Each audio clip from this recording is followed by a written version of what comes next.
Alrighty guys, welcome back. So the examples that we will be talking about today will be for your assignment that will be due on Friday, May 1st. Oh my gosh, already May. Okay, so again, we're building off of what we learned last time with measures and central arcs and angles being equal to each other.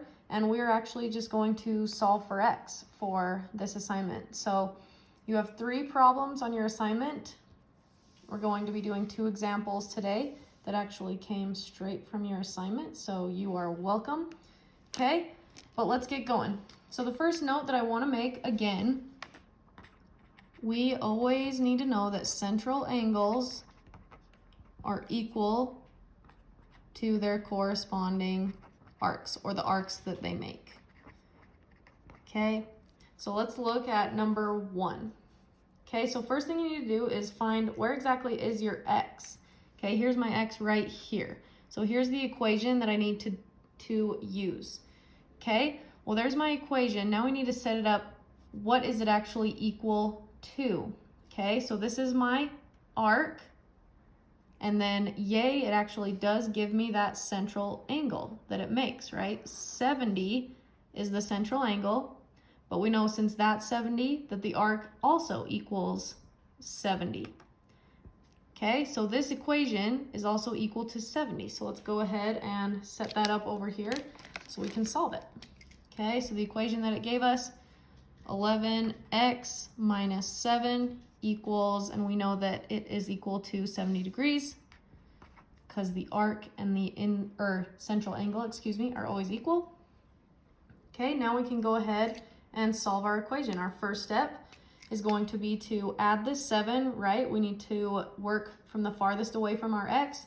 So the opposite of minus 7 is plus 7. Gonna add 7 to both sides, bring down 11x equals 70 plus 7, 77. Okay, we have one last step to get x all by itself. The opposite of times by 11 is going to be to divide it. So we have x is all by itself now. 77 divided by 11 is 7. And that's all we got to do.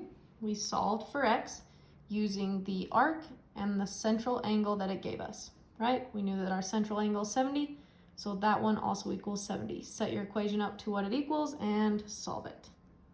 Okay, not too bad. Okay, let's go to our second example.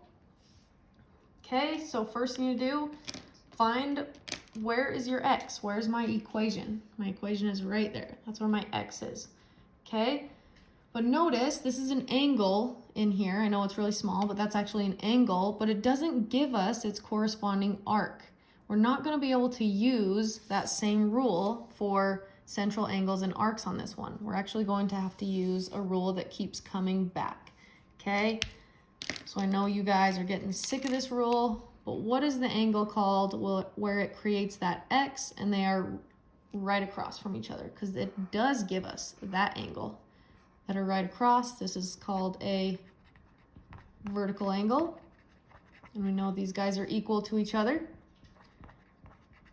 Okay, so we have our equation on one side, negative 8 times x minus 6, and it equals the other side, okay, 50. Be careful that 51 does not create that x, right? It's just that x we're worried about.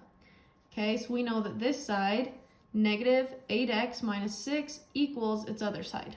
Okay, so let's set that up. We can go ahead and solve. So my equation, that angle, negative 8x minus 6 equals its other side because it's a vertical angle, 50. Okay, now we can go ahead and solve. My first step is going to be to get rid of this minus 6 because it's farthest away from my x. The opposite of minus 6 is going to be to add 6 to both sides, bring down negative 8x. Do not forget to bring down the negative with it. Okay, 50 plus 6 equals 56.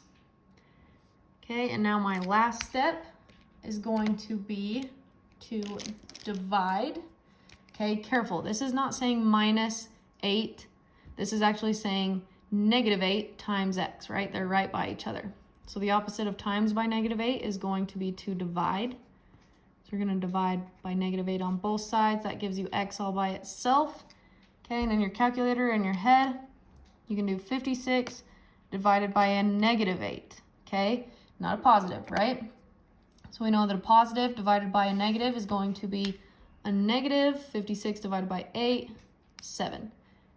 56 divided by -8, -7. And that is our answer. Okay, so all you guys are doing is setting your equations up. So this one we had to use vertical angles, but we still found that this equation was equal to that degrees. In our first, we found that this equation was equal to that many degrees, and you just solve. Okay, solve for x using the same rules we've been talking about all year long. Okay, you guys are awesome. Please turn this in, either submit it through Canvas or go on to WhoopMath. I need to see all your work, either way you choose to do it. Okay, stay safe and healthy, you guys.